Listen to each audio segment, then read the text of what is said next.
Archaeologists have discovered a find that indicates that in ancient times, peoples used animals as diplomatic ties. At the same time, the first domestic bath was being built in Britain. Scientists have determined what snacks the Romans took with them to watch gladiator fights, and the cartoon character Moana was a real-life princess in the 20th century. See all this and more in this video. Hi friend, you are on the KirTop channel.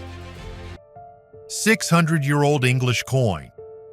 Archaeologists have the most questions after discovering finds in unusual places, where they shouldn't be. That's what happened this time as well. In Canada, in Newfoundland, an amateur historian this year found an old gold coin that was minted between 1422 and 1427. It is considered to be the oldest English coin discovered in Canada. Preservation of the coin is unique, as if they were made yesterday. The gold coin was found somewhere on the south coast of Newfoundland. The exact location of the local authorities hide. They are afraid that treasure hunters with metal detectors from all over the world will come here. Findings like this rarely get into the media. If treasure seekers carry out their excavations, then official history may lose valuable exhibits that could help to better understand the history of the Middle Ages. Who could deliver this coin to Canada also remains a secret for now. If amateur archaeologists or black diggers find out at least this information, it will already be enough for them to determine the approximate location of the discovery of this coin and, accordingly, conduct their excavations there. While Canada is trying to find out who delivered the coin, Norway has already been able to recreate the face of a woman who lived here 800 years ago.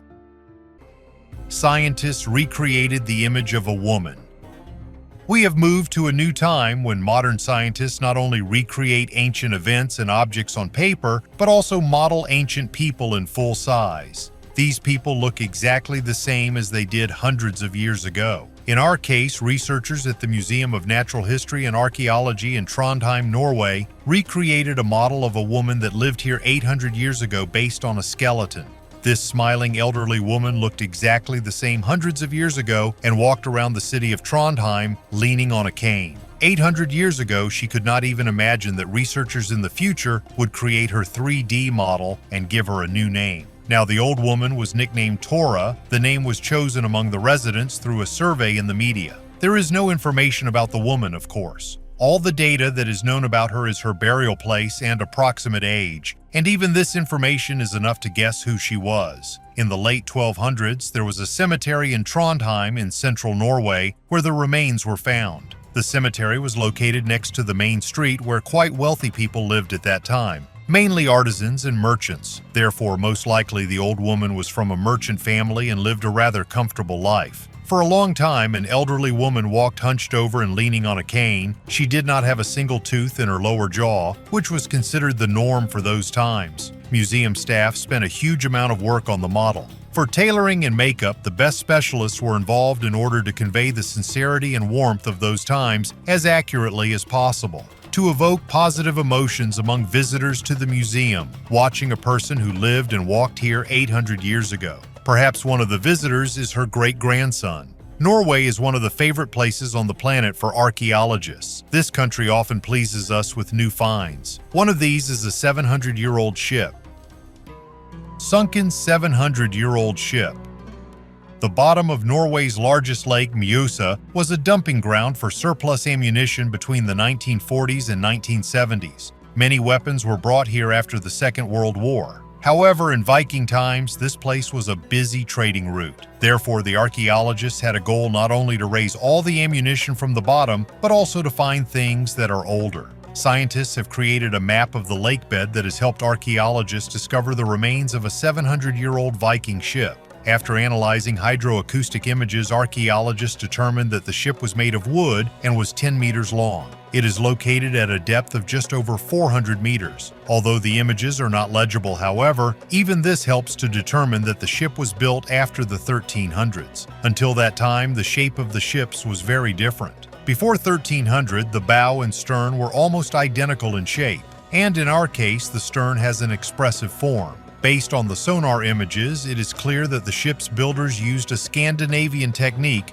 overlapping hull planks, to make the ship lighter. Archaeologists suspect that the ship has a central steering wheel, although the steering wheels of Viking ships were usually located on the right. Due to bad weather and visibility, it is difficult for archaeologists to examine the ship in more detail, so they will continue to study the object and perhaps they will continue its rise to land next year. Previously, about 20 ships have already been found in shallow water, but now archaeologists are trying to study objects at a greater depth. Lake Mjosa is freshwater, so ships can be preserved in it for centuries. Of course, metal objects will rust, but the wood will be preserved, albeit not in its original form. Have you ever wondered what kind of snacks people in ancient Rome took with them when they went to gladiator fights?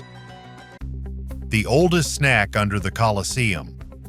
It is no secret to many that the sewerage of ancient Rome has survived to this day and is still usable. Now, it is unlikely that any of you will want to study sewerage, but archaeologists have been doing this for a long time. This is one of the few ways to find out what the Romans ate in ancient times. For more than a year, they have been conducting their research under the amphitheater, and now they can confidently tell what people ate while attending gladiator fights and performances. After a long study of the sewerage under the Colosseum, scientists found traces of olives, nuts, meat, cherries, grapes, and figs, which are at least 1,900 years old. In addition to the remains of food, bones of bears, lions, dogs, and other animals were found. Most likely these animals fought among themselves, and the creepiest thing is that people like to look at it and it was completely legal. In addition, they managed to find about 50 bronze coins and one very rare about 171 years old, which was made in honor of the 10-year reign of Emperor Marcus Aurelius.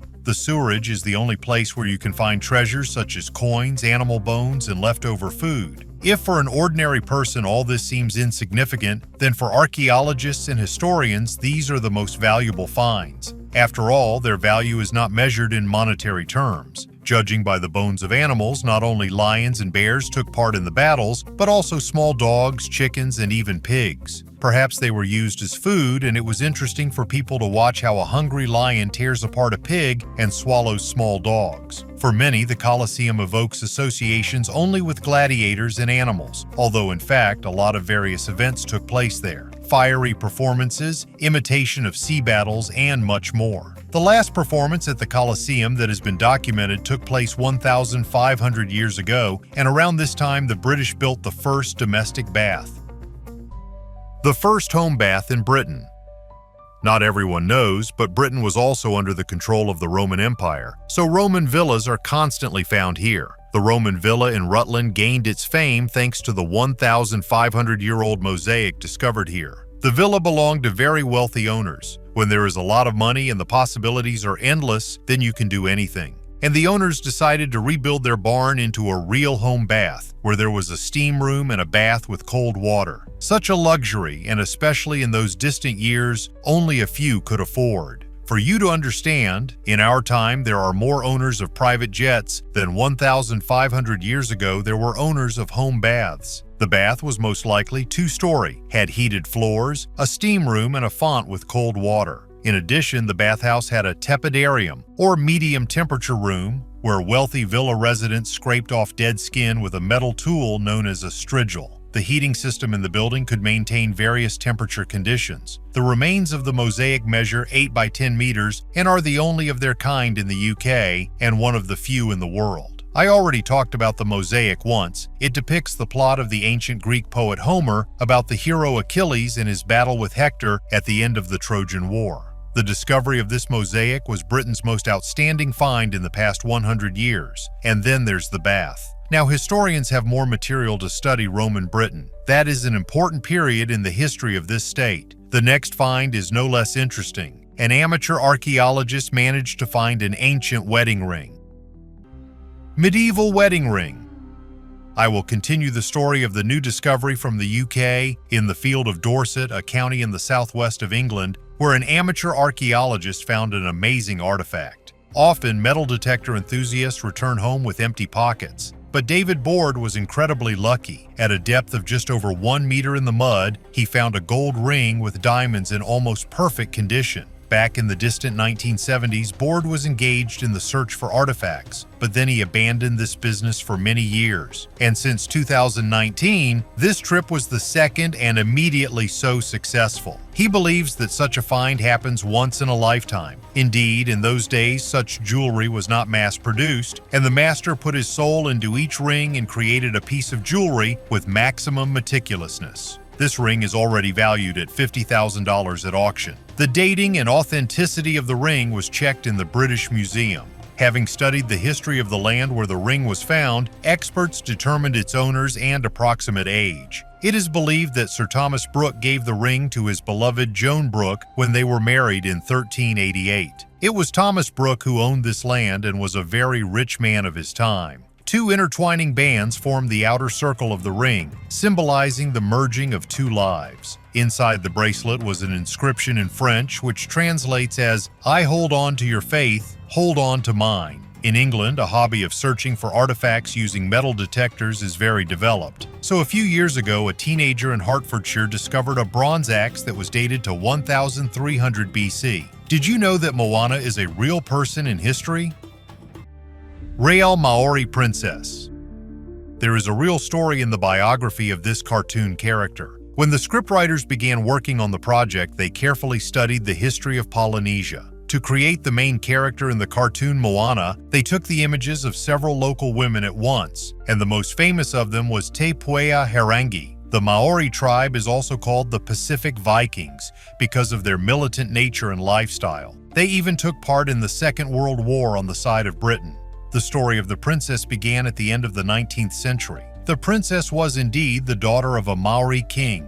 Due to the fact that the ruling dynasty was not numerous, the girl was raised from an early age as a future ruler. At the age of 12, she was sent to a boarding school so that she could better adapt to life in more developed countries. Because of her appearance, she had big problems with her peers. After 3 years, her mother died and she had to return to her homeland to take her mother's place. She could not settle down in her homeland, she completely refused to fulfill her obligations, she changed men and began to drink. Only by the age of 40 did she calm down and get married. During this time, many problems, hunger, and chaos have accumulated in the tribe. The basic upbringing was still very strong. The woman was worried about her people, and having given up bad habits, she agreed to fulfill her duties. After the Second World War, a terrible tragedy happened in New Zealand, and Te Puea took many orphan children under her wing. She raised them as her own. Most likely due to her bad habits in her youth, she was never able to give birth to children. The princess was noticed by high-ranking New Zealand officials and began to build ties with her, covering everything in the press. But the woman was annoyed that she was addressed using this title.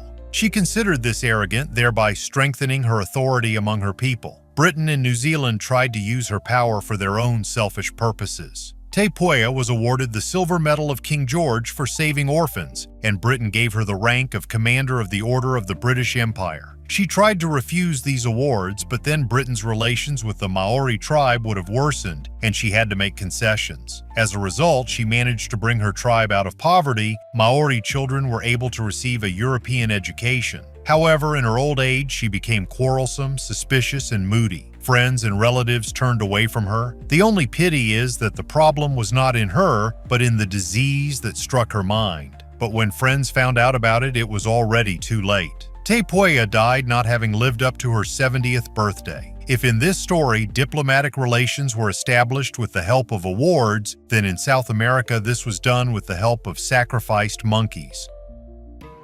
Diplomatic relations in antiquity.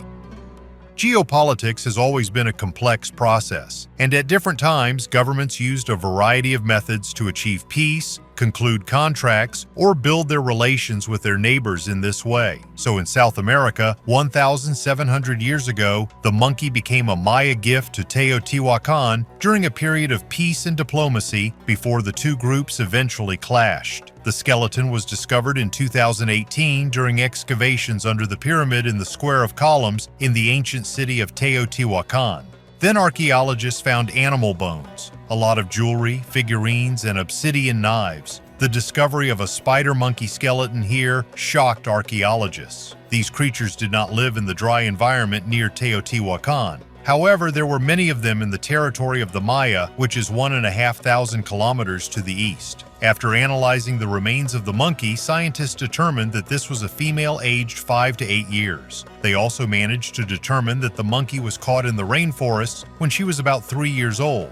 And for the next years of her life, she already ate figs, fruits, corn, and chili peppers in an arid environment. All this time, the monkey lived in a wooden cage, which it periodically gnawed trying to get out. She was buried alive around 300 AD with her hands and feet bound. According to these data, it is safe to conclude that the Maya gave Teotihuacan a monkey during a period of friendly relations, about which scientists know very little. A similar case occurred in modern history when China presented the United States in 1972 with the pandas Ling Ling and Xing Xing. But there is another scenario for the appearance of a monkey in Teotihuacan. Perhaps Teotihuacan conquered the Mayan cities, stole the monkey and members of the royal family. Teotihuacan was the largest city of those times. According to approximate estimates, there could be about 100,000 inhabitants there. And on our channel, there are already 10,000 people who live and actively watch the video. Why is Teotihuacan not modern to you? Subscribe to the channel, press the thumbs up, and leave your kind comments under the video. Thanks for your views. Bye, everyone.